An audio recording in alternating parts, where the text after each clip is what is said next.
আজকে আমি পুরো প্রথম থেকে স্টার্ট করব। যেমন হচ্ছে ভোকাবুলারির মাত্র 4টে পেজই পড়বো, সেটা খুব ভালো করে পড়বো। আর আমি জানি এটা মুখস্থ করতে খুব অসুবিধা হবে, কারণ অনেক দিন যেহেতু আমি পড়াশোনা করিনি, তো কোনো কিছু মুখস্থ করতে অনেকটা সময় নেবে। আস্তে আস্তে ঠিক হয়ে যাবে যখন আমি ডেলি এই জিনিসটা করতে থাকবো। ওই জন্য আজকে আমি শুধু নিয়েছি দুখানাই টার্গেট। একটা হচ্ছে ভোকাবুলারি, যেটা 4টে পেজ আছে, তোমরা দেখতে পারবে। নিতু সিংয়ের যে বুকটা আছে, বুকটার মধ্যে আছে। আর গ্রামার করব, গ্রামারের মধ্যে করব আর্টিকেল।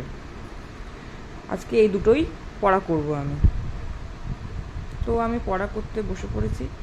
তো পড়ে নিই, দেখি কতটা কি মুখস্থ হচ্ছে, তারপরে তো নালে সন্ধ্যাবেলার দিকে পড়তে বসবো।